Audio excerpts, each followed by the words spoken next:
My name is Rosalind Berkowitz, and I'm a member of the Baltimore County Commission for Women. I would like to welcome you to today's webinar, the COVID-19 Vaccines, What to Know and What to Expect, a very important topic. This webinar is sponsored by the Baltimore County Commission for Women and the Baltimore County Department of Health and Human Services. I would like to remind you that everyone will be muted and to please put your questions in the Q&A section. However, we will hold all questions until after both speakers have presented. Now it is my honor to introduce our County Executive, Johnny Olszewski, for opening remarks. Thank you, Rosalind, for that welcome, and thank you for the opportunity this morning to bring greetings. I want to just first recognize Dr. Gregory Branch, our outstanding health officer here in Baltimore County, as well as Dr. Clifford Mitchell from the Maryland Department of Health. Thank you both for being here and for your presentations. I know everyone very much looks forward to them today. Just very briefly, I'm excited to say it feels like we are finally hitting a turning point in our fight against COVID-19, starting to see the light at the end of the tunnel. If you haven't seen the coverage in the news, we are so proud of the work being done by Dr. Branch and his team over in HHS, ramping up our vaccination efforts, even as we continue other important work like testing and contact tracing and PPE operations. I had a chance to see firsthand the operation firsthand several times at the Devonian Fairgrounds, the Maryland State Fair, and it is truly an impressive effort. It's been described as something that operates as well as Disney or with military-like precision. So our team is working around the clock. We're addressing problems on the fly, and we are vaccinating people as quickly as we get vaccinations in our hands. So I want to just thank again Dr. Branch and his team for proving that Baltimore County is up to this incredible challenge. It's an effort the likes of which Baltimore County has really not been asked to do, juggling these multiple imperatives. And we're proud that in Baltimore County, more people have been vaccinated in this jurisdiction than any other in the state, including over 13,000 of whom were vaccinated directly by our health department. That number actually may be greater now, I believe, actually.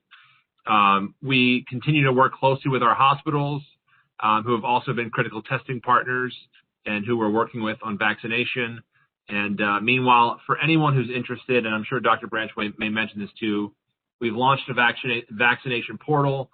We have a dashboard with information. You can also register on our website as well. And for anyone who needs help, we have our 311 system, whether it's a senior, someone who needs help, or someone who does not have access to the internet. So as we continue this ramp up, we just ask for your continued patience.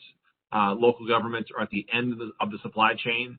We're very good at vaccinating people, but we can only vaccinate with as many doses as we receive. So we'll continue to move as quickly as we can, but we thank you for your patience and your vigilance in the meantime, wearing your mask, practicing social distancing until we're out of the woods. So take care of yourself and your loved ones. Thanks again for convening this and for all of our presenters today. We're going to make sure that we get people vaccinated, we stay safe, we save lives, and we beat this pandemic. So thanks again for having me and wishing you a wonderful seminar today. Thanks again.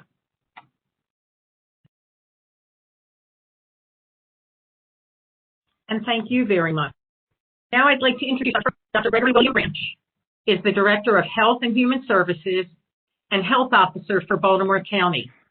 A native of New York City, Dr. Branch graduated magna cum laude from the State University of New York at Buffalo School of Medicine and Biomedical Sciences. He completed his training at the Johns Hopkins Hospital in the William Osler Internal Medicine Residency program. As a certified physician executive, Dr. Branch earned the Master's of Business Administration degree from the University of Baltimore Merrick School of Business. He is currently on the faculty at the Johns Hopkins School of Medicine and School of Public Health, and is an adjunct professor in the Department of Epidemiology and Public Health at the University of Maryland, Baltimore. Dr. Branch has practiced medicine for over 30 years. Welcome, Dr. Branch. Well, thank you for having me. I hope you guys can hear me. You can hear me?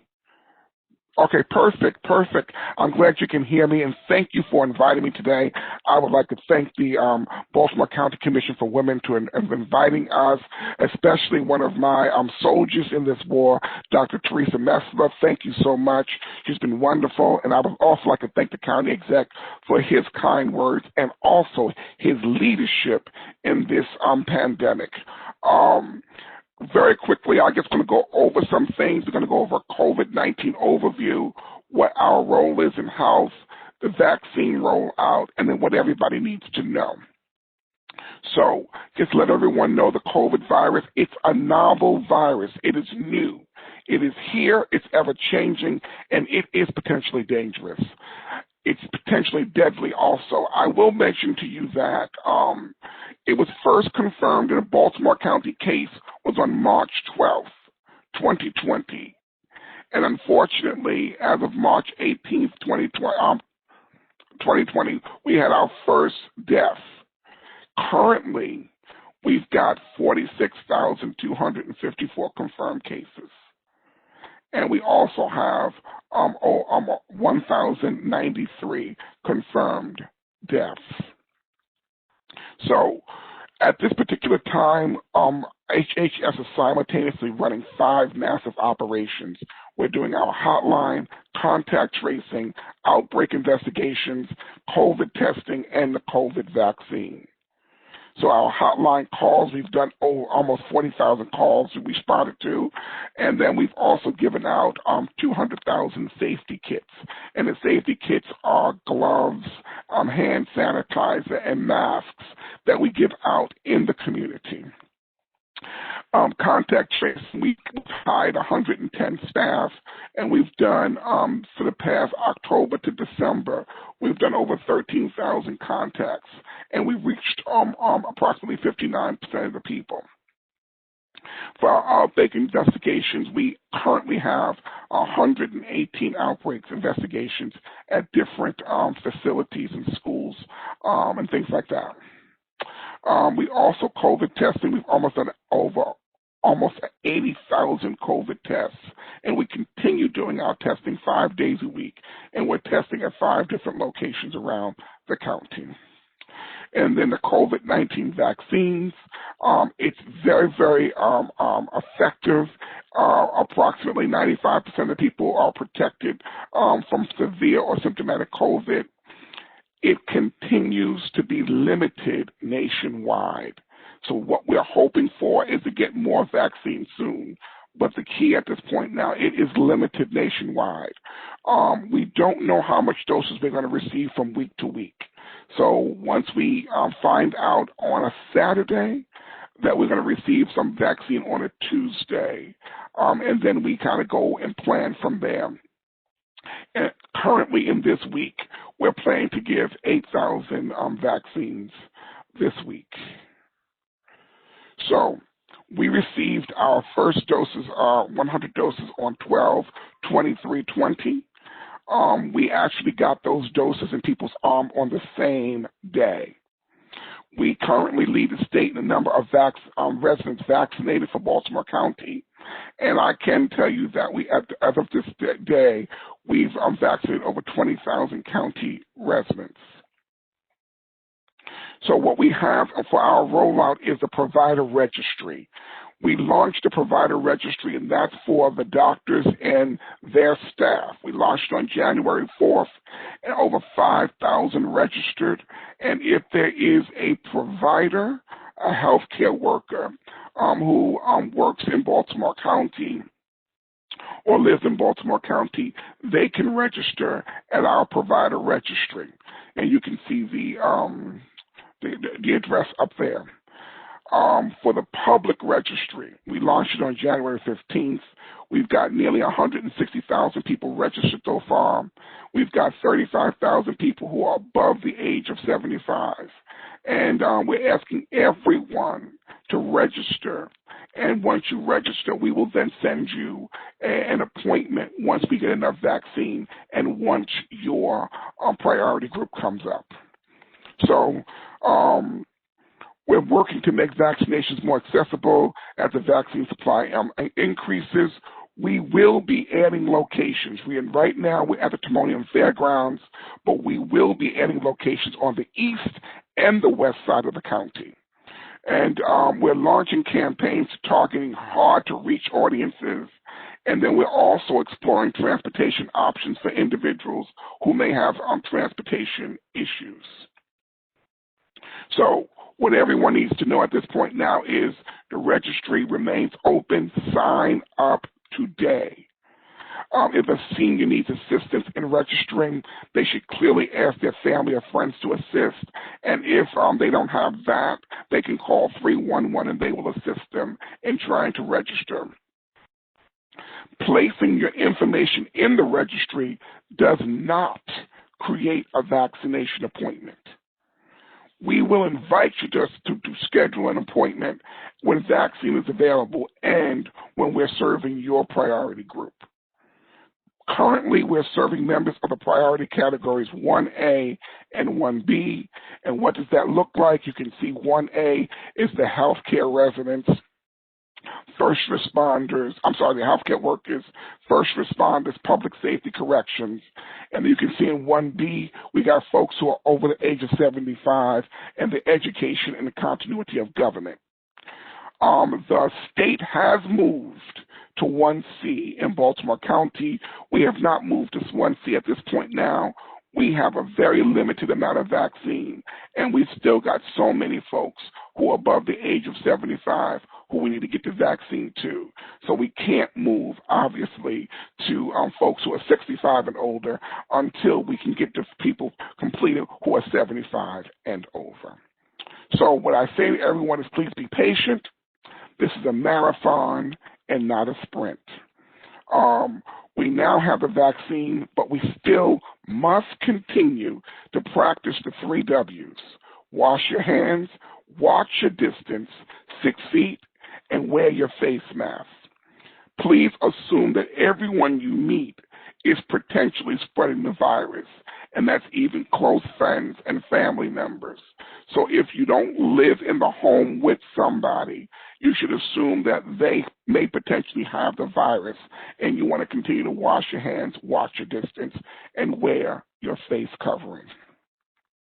And that's it for me today.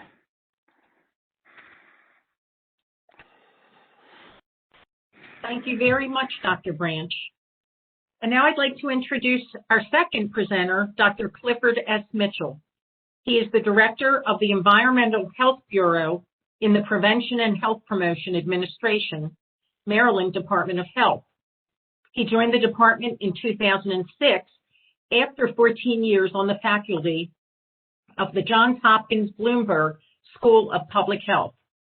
Dr. Mitchell received a BA from Williams College, an MS from the Massachusetts Institute of Technology, an MD degree from Case Western Reserve University, and his MPH from the Johns Hopkins School of Hygiene and Public Health.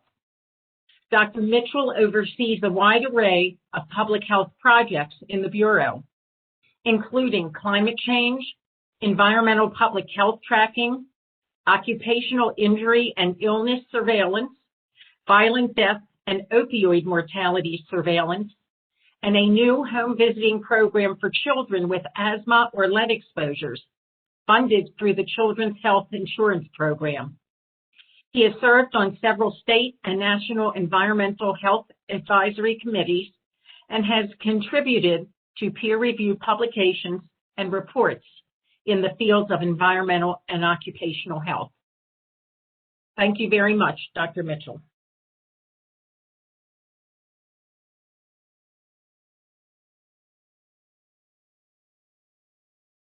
I'm not on.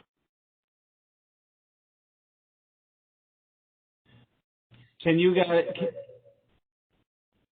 Can you all hear me? Can you hear me now? Okay. Yes, ma'am. Dr. Branch, nice to see you. County Executive Olszewski, thank you. And I want to acknowledge, first of all, thank you for the invitation to be here. And thank you for the opportunity to speak to you all and to acknowledge the huge amount of work and great work that's being done in Baltimore County. It's nice to be here. I'm a Baltimore City resident, but I spend a lot of time in the county, and I have family who work in the county, so I feel very, very close to the county. Dr. Branch and I talk on a regular basis. I usually listen. Just so we're clear about that, I listen to Dr. Branch. And it's really an honor to work with the folks at the Baltimore County Health Department, including Della Lester and Teresa Messler and the folks in those programs with whom I've enjoyed such a close working relationship over these past couple of years. So I've got a bunch of slides, and I don't intend to go through all of them. So I don't know who's advancing the slides. Ms. Berkowitz, is that you or is that somebody else? All right. That's Scott Stickline. Okay. Thank you. Let's go through the basic facts, because I think Dr. Branch already really well summarized the situation in Baltimore County. I want to go and talk a little bit more, I think, about the vaccine itself and some of the questions that I'm sure you have either received yourselves or you have yourselves, and between us, I think we can cover many of those questions. So, as Dr. Branch said, COVID-19 is a condition that obviously we've known about for some time. It's one of a family of coronaviruses, which are RNA viruses. RNA viruses are one type of virus, and they're distinct from and different than DNA viruses. But RNA viruses in this family, in the Coronaviridae, include at least 3 viruses that have jumped from animals, which is where they naturally live, to people and had sustained human transmission without having to go back and forth between the animal and the person. So SARS, which, as you know, can be found in a bunch of different animals, this particular severe acute respiratory syndrome, which is the reason, which is where the SARS comes from, is one of 3. The first SARS virus that we knew about in the 1990s occurred in Asia and then also in Canada. It was a virus that caused severe illness, so severe that the person who was infected tended to die within a couple of days. And it did not become widespread because people died so quickly once infected that they didn't have an opportunity to infect a whole lot of other people. The second SARS virus, which is called MERS, Middle Eastern Respiratory Syndrome, is a SARS virus which has been identified and has occurred in the Middle East. It also causes a pneumonia-like disease or a respiratory disease. But so far, it has not been able to have sustained human-to-human transmission, but we are watching it very closely because it does have the opportunity, it does have the potential for that. It is one of the reasons that we advise you that if you go to the Middle East for any reason, do not kiss camels, because that's one of the ways you can certainly pick up and acquire MERS. And then obviously in 2019 was the emergence of the third human transmitted coronavirus, SARS-CoV-2, coronavirus 2, to distinguish it from the Asian first coronavirus.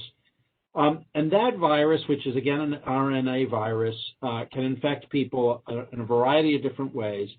And Dr. Branch has already talked about some of the risk factors that make you more likely to get virus, to have severe disease. And just to mention those, we know that those include age. It is vitally important to recognize that age, that a person can become infected with coronavirus at any age, and that includes infants. So age is not immunity. Age is simply risk of severity of disease. So the older you are, the more significant the risk that you will have a serious disease with SARS-CoV-2 or COVID-19. But we have unfortunately, tragically, had children die of COVID-19. Not many compared with people who are older.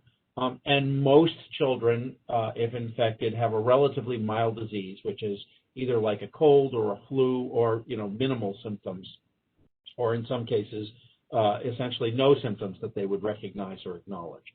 But any person at any age can become infected. Children appear to transmit the virus less than adults, particularly younger children in elementary school, of elementary school age. And some recent studies suggest that, for example, they are less likely to acquire the disease and less likely to transmit it. The virus appears to spend less time at a high concentration in their nasal secretions than it does in adults. By swabbing people sequentially over time, it appears that kids clear that infection or have a lower viral load than adults do, which may account for the fact that school-age children appear not to transmit and have not as many outbreaks as have occurred in nursing homes and other facilities. So the other thing that is a risk factor for more significant disease are medical conditions that put you at risk. Those would include conditions that decrease your immunity, things like cancer that's being treated actively, conditions like rheumatoid arthritis or rheumatologic diseases or autoimmune diseases that are being treated with steroids or immunosuppressants of other kinds. And then other risk factors include obesity, diabetes, and various other medical conditions, including cardiovascular conditions. So people with, for example, severe chronic obstructive pulmonary disease or COPD. It isn't necessarily so that they are more likely to get COVID, but it is more likely that they will have severe disease if once infected. So as Dr. Branch said, our priority and the framework for prioritizing vaccine, if you can go to the next slide, our priorities have been to prioritize those people who are more likely to end up in a hospital. As Dr. Branch mentioned, and as I will say 2 or 3 times during this, being vaccinated doesn't make you immune. It makes you much less likely to get infected, and it probably means that you will have a much less severe infection. But even after vaccination, you're going to continue to do the same things that you did beforehand: facial coverings, socially distanced, not going to the mosh pit to do a rave, and avoiding large social gatherings. Next slide. So COVID vaccine is a way of reducing the severity of the disease, and it does several things in doing that. Next slide. So the first thing is, what is the vaccine? So the 2 vaccines that have received emergency use authorization in the United States, the Pfizer and the Moderna, are both what are called messenger RNA vaccines. mRNA is a kind of a nuclear material that is the way the cell builds proteins. And so the way this vaccine works is, essentially think of it, if you've seen the pictures, it's a fragment of mRNA that codes for the spike protein that is involved in the creation of the spike protein, those little spikes that sit on the outside of the basketball, that is the virus. And it's that little fragment of mRNA is coated with basically a sort of a sphere of fat, if you will. It's a lipid sphere. When it's injected, it goes into the cells, and then the lipid dissolves. That fatty cell disappears. That fatty covering goes away, and you're just left with the bare messenger RNA fragment. The body says, oh, wait, I haven't seen this before. This isn't me. This is something else. And it takes an antibody. It recognizes that fragment, and it creates antibodies to that fragment, which is the way the body's immune system protects us from all kinds of viruses. And those antibodies then, the next time it sees something that looks like that fragment or a piece of that fragment, will stick onto it and trigger an immune response that kills that virus. So when you get vaccinated, that creates that immune response. And it's important to recognize a couple of things about that. The first is, and I'll talk about side effects in a minute, that getting vaccinated is not perfect immunity. That's why you keep doing those things even afterwards. But if you have been sick with with COVID-19, you will almost certainly benefit from getting vaccinated because there are natural antibodies, but vaccine boosts your protection. And it's important to recognize that because it's a fragment of the virus and not the virus itself, you can't get COVID-19 from getting the vaccination. And nor will it make you test positive for the virus. Only being infected will make you test positive for the virus. Next slide, please. So how do we look at and many of you know this from your own reading, the framework for evaluating any vaccine is rigorous in the United States and, frankly, internationally as well. It involves first making sure that the vaccine doesn't cause harm, a phase 1 clinical trial, then looking at the effectiveness of the vaccine. And that ultimately becomes clinical trials that look and see if you give it to a big number of people, does it actually work? So those safety trials, which are done by the company at the company's expense, are then evaluated by the Food and Drug Administration and the CDC's Advisory Committee on Immunization Practices. And even after the vaccine is approved with limits based on what is observed in those clinical trials, there's an adverse event reporting system, which is called the Vaccine Adverse Event Reporting System, or VAERS. And for COVID-19, there's a new system which takes advantage of cell phones called vSafe, which allows you, after you get your vaccine, to register with it, and then it will send you friendly little FDA messages saying, how are you feeling? Either the FDA or the CDC asking you on a weekly basis, how are you feeling? Any side effects? It's been used by a lot of people to collect additional information about the vaccine. Next slide. As I mentioned, when you get this vaccine, it does create this immune response, and it does decrease the severity of illness even if you do get COVID-19. Now, I want to talk a little bit about the side effects. Many people will experience some very mild side effects from this. Typically, people experience soreness in the arm, and that goes away after a couple of days. Some people have developed a rash. But if you're talking about severe side effects, as of January 20th of this year, for the Moderna vaccine alone, over 4 million doses had been administered in the United States.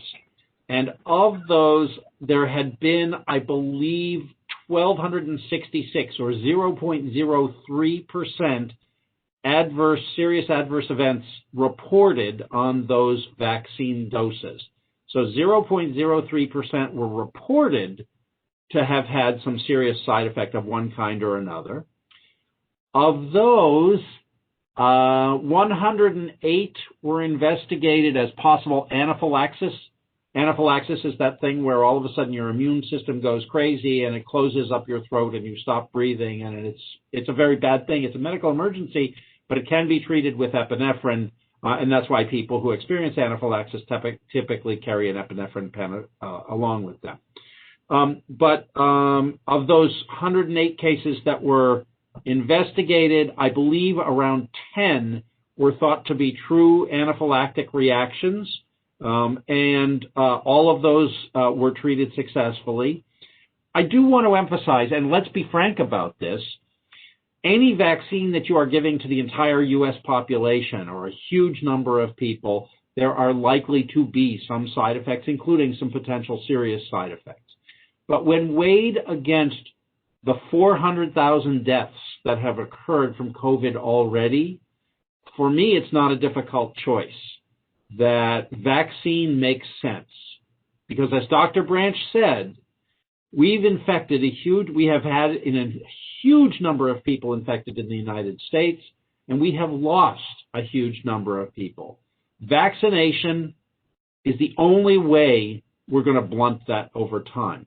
I want to mention that there's another way, if you do get infected, that you can decrease your chances of hospitalization with what are called monoclonal antibodies. And I'm sure Dr. Branch has spoken or will speak or will be speaking about this at some point or the other. But monoclonal antibodies are an effective treatment for somebody who has been infected, who's at risk of more serious disease. But for the population as a whole, vaccination is the only way, short of infecting everybody, that we're going to ever get to a point where COVID-19 is not taken over the entire country. So next slide, please. So I've talked a little bit about the before, during. You'll get a fact sheet, and as I said, you can then expect some side effects, but these are relatively mild in the overwhelming majority of cases, and people are able to successfully resolve those without any difficulty. Next slide. So we've talked about the fact, once again, I said I'd say this over again, that it doesn't make you immortal. It doesn't make you immune. You have to keep wearing your mask. You have to keep doing socially distanced work practices. Limit your social gatherings. We will eventually get to the point where we're doing stuff that's less masked and less socially distanced. But for the foreseeable future, that's how we're going to be, and that's the way we're going to protect our families, our loved ones, and our communities. Next slide. Next slide. So that's really sort of where we are. I think that I don't have much more to say than Dr. Branch. I will say that as Baltimore County has not gone into phase 1C yet, you know that the governor announced that phase 2 is actually being shifted a little bit for certain people with medical conditions. Those people are now going to be in phase 1C. But as Dr. Branch said, this is true for the state as a whole, not just for Baltimore County, we're still vaccinating the 75 and up and the 65 and up and healthcare workers. So the rest of the state is not actually different from Baltimore County in reality. We're all sort of trying to get through these the best we can to protect people at risk. I know that for teachers and people who are working in grocery stores and restaurants and other places, they have a higher risk of exposure because they're out in the community every day still working. I feel for those folks incredibly. We want to get to the point where we're vaccinating them. But this is, as Dr. Branch said, and I echo his statement, this is the long haul, but we either do this together or we don't do it at all. And that means that our message to everybody is register, be prepared to be vaccinated, and then when it's your turn, get vaccinated. But that's the thing that we can do that will keep us all safe. And I will then turn it back to you all.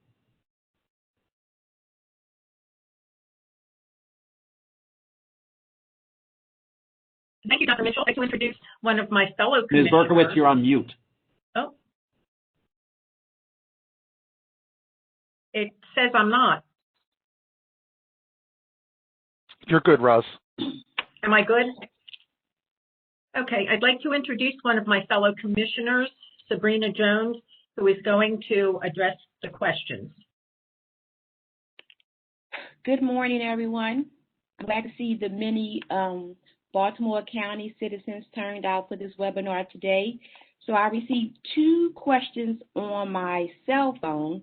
I don't see any in the chat. Scott, am I missing anything? I don't see anything in the question. There have been several. I'll start forwarding them to you as you work the two from your phone. Okay. So the first question was, is the Johnson vaccine stronger than the Moderna and the Pfizer because it's only one shot?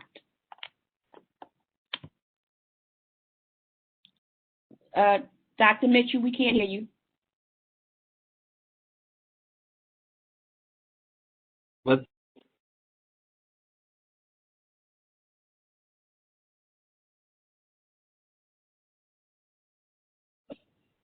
Am I unmuted at this point?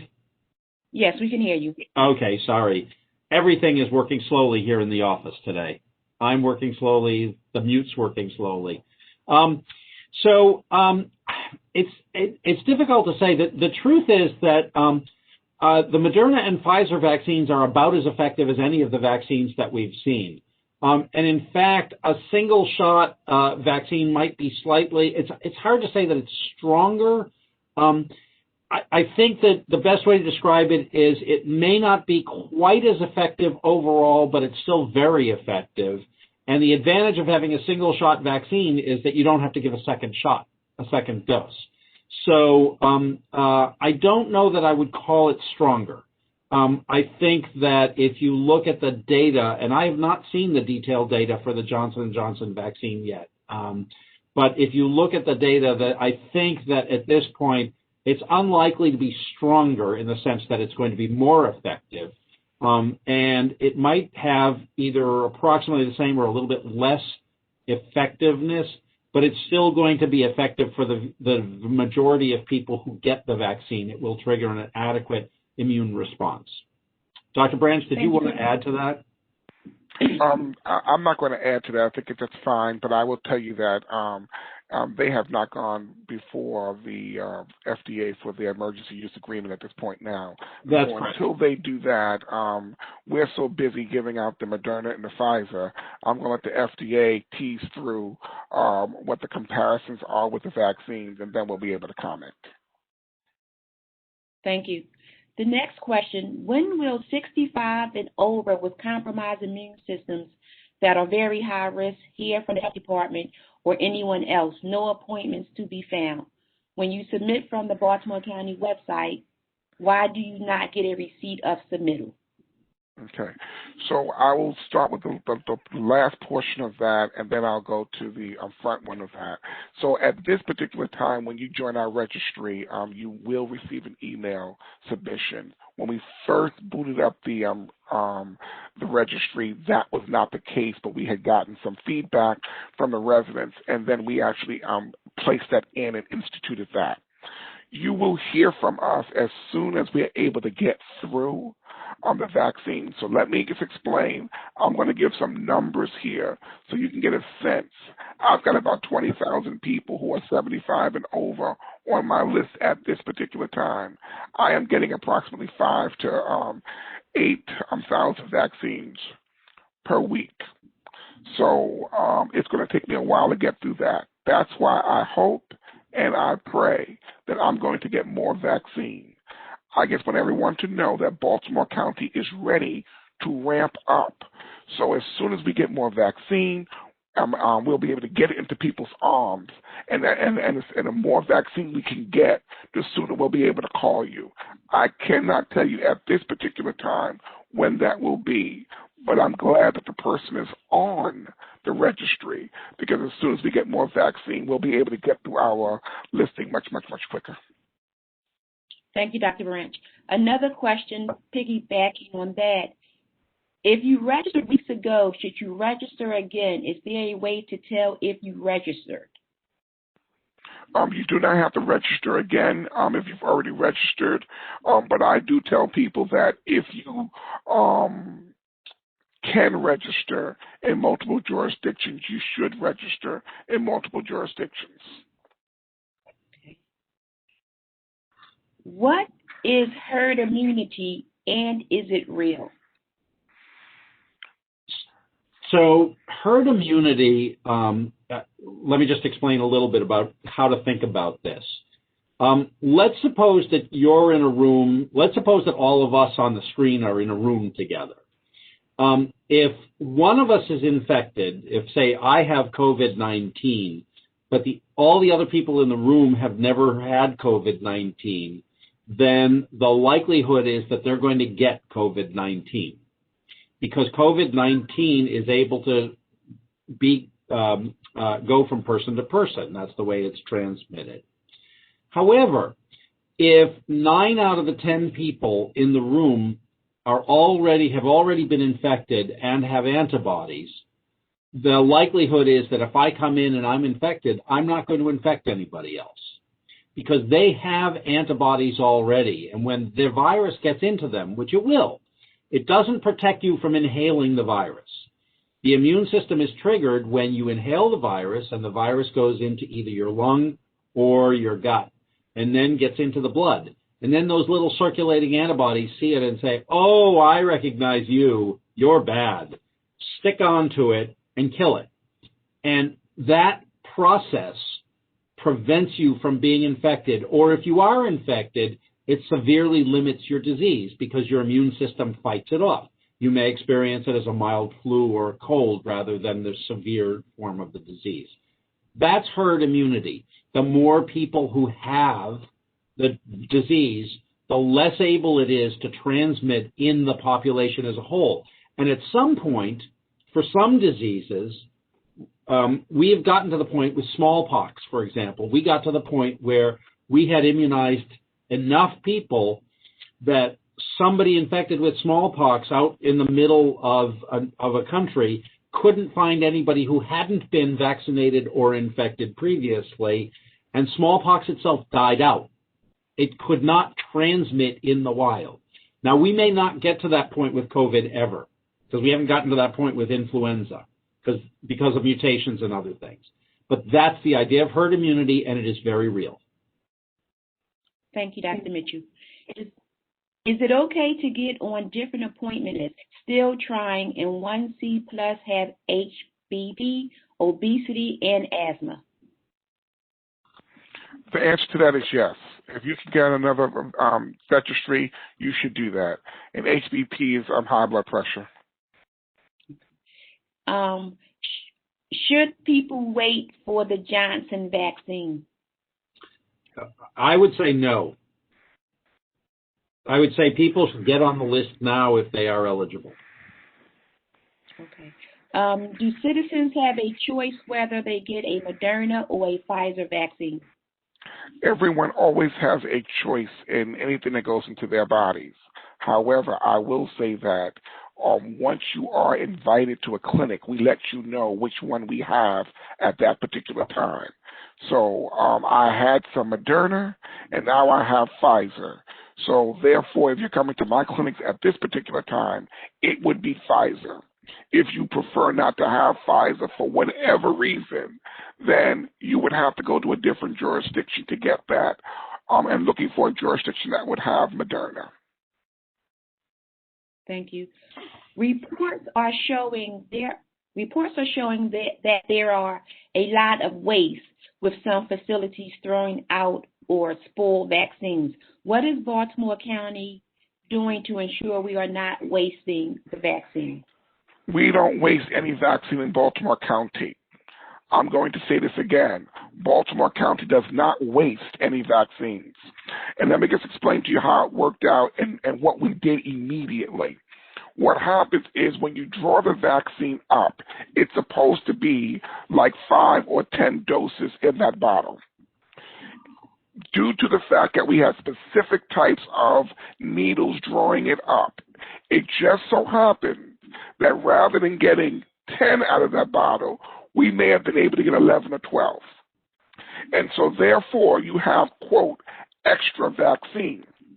Now, once you draw it up, we cannot put it back in the bottle. So therefore, you've got to put it into somebody's arm then. And what we did in Baltimore County with our 1A group, we could not and we did not want to vaccinate all of our first responders, police officers, and healthcare workers at the same time. So what we did was we would do our vaccine clinic, and whatever we had left over, we put the radio call out to all the police and fire and said, "Come now."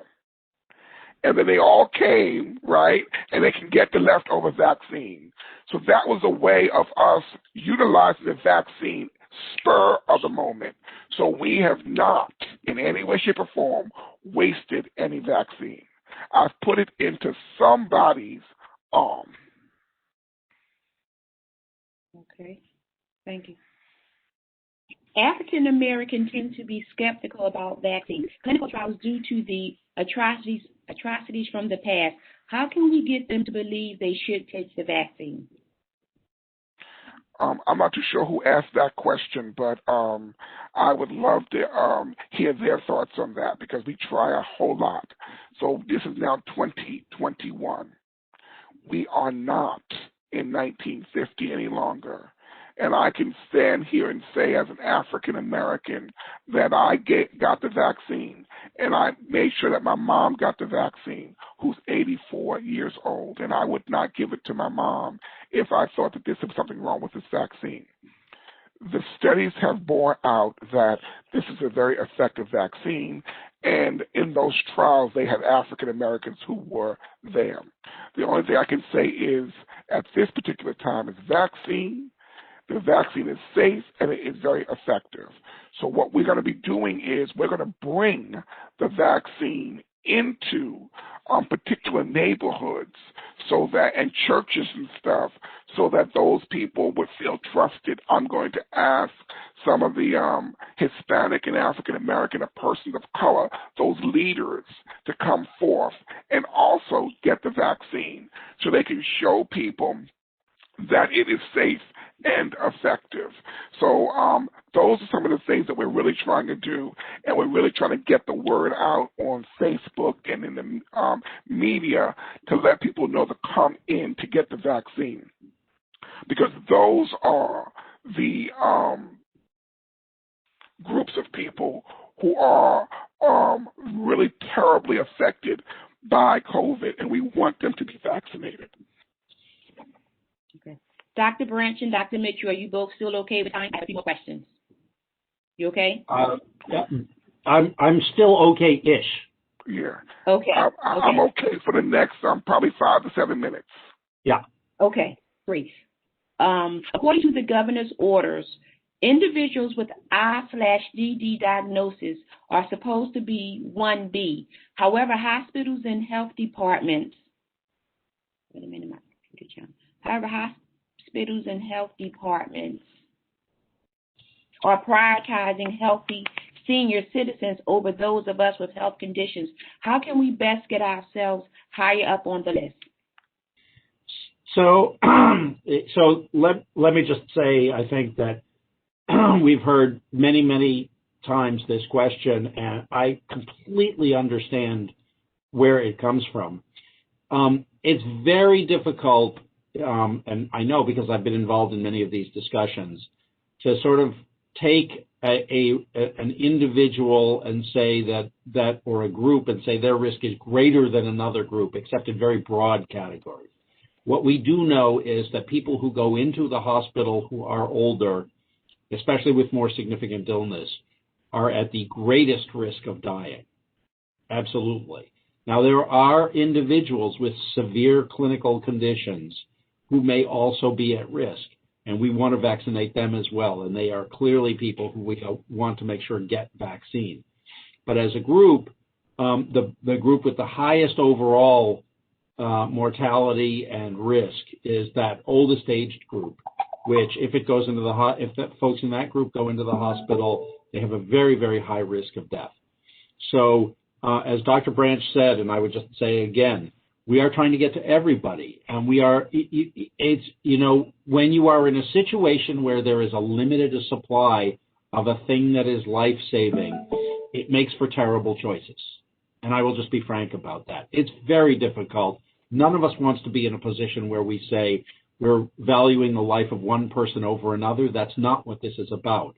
It's about looking at the risk of severe disease and death, prioritizing those folks and then moving down that, using that same evidence base as closely as we can to try to include other people.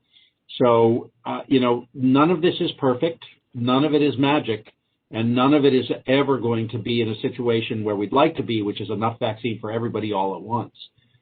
This is the way that the governor has chosen, in terms of those priority groups, based on the medical evidence, to prioritize individuals, and we have been looking at it and recalibrating a bit as time goes on.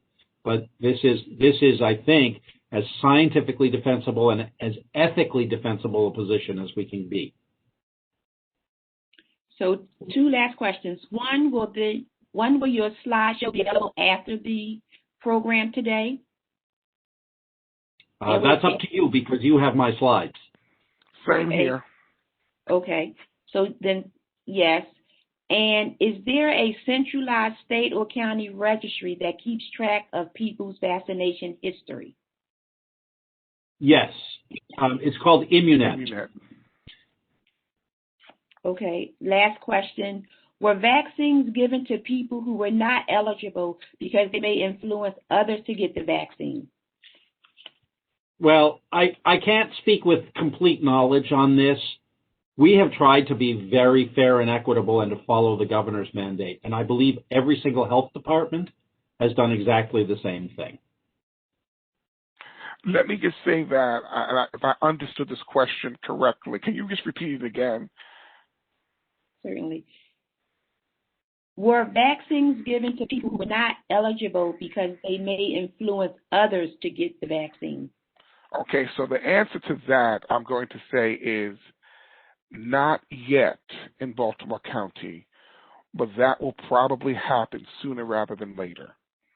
And what I mean by that is the fact that I am going to ask a few people who are leaders in the community to come out and get their vaccine, because I want them to get the others in the community to follow. And I'll give you a specific example. I know that the African American and the Hispanic population is not getting the vaccine. And so I would like to ask some of the African American and Hispanic leaders in the community to come out and get the vaccine to prepare. From a practical perspective, I know that there are pastors who would like to open their churches back up for Easter Sunday. That's real. And many of them have been closed since last Easter. And so one of the things that will be very, very important, I can't vaccinate everyone, but I know the people who would want to come out to that service are the ones who are 75 and older, the ones who are 65 and older. And so therefore, I would like for those people to get vaccinated, at least start getting vaccinated as soon as possible. So there's a strong possibility that I would be asking some of the leaders who are not 75 and older to actually do it publicly so that their followers, their parishioners, and the people who look up to them would actually follow suit. Thank you. And if I might ask this last question, in April 2020, the NIH released a report hypothesizing, that A positive blood type would be at severe risk if the person was to contract coronavirus. Because of this person's blood type, is it possible? Does my blood type put me in a vulnerable health category? I am 64 and otherwise in good health. And she said she hadn't heard anything else about being A positive blood type. So there have been a number of studies of different potential risk factors that might increase or affect people's risk of more severe disease or contracting the illness. There have been studies of a whole slew of different potential risk factors. What I would say at this point is that the CDC has recognized those risk factors that are individual risk factors related to medical conditions and those risk factors that are the result of things like being in close quarters with other people, such as in congregate settings. The CDC has not recognized other risk factors at this point. There may be others that we will find with time are in fact significant and will be added to the list. But at this point, that has not been added to the list. Thank you, Dr. Mitchell. Again, thank you both. Thank you, Dr. Branch. We will have, would you all would like to do closing remarks? And if not, then I will turn it over to Ruth Howard, who is the chairperson of the Baltimore County Commission for Women, to give closing remarks as well. So this is Dr. Branch. The last thing I'll say is let's all get our vaccine, but I have to say to remember the 3 W's. Wear your mask, wash your hands, and watch your distance. God bless you all. Thank you. I couldn't say it any better, and I never would. So thank you both, and now we'll turn it over to Ms. Ruth Randall.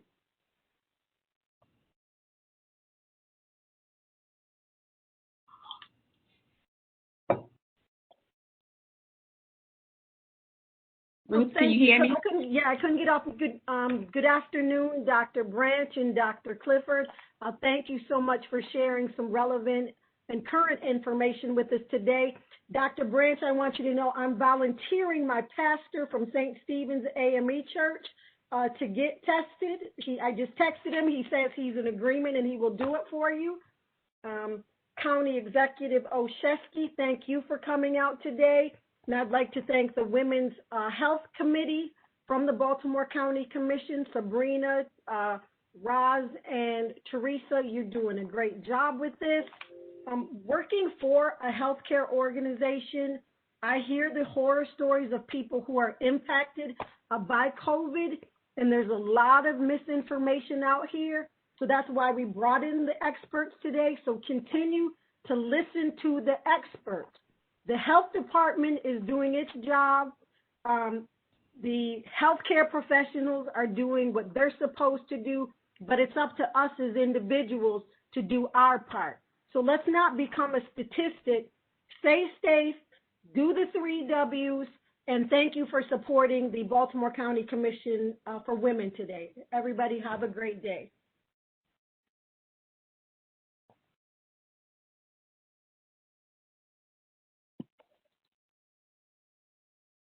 Thank you. Dr. Branch, I just need to know how to connect my church with you.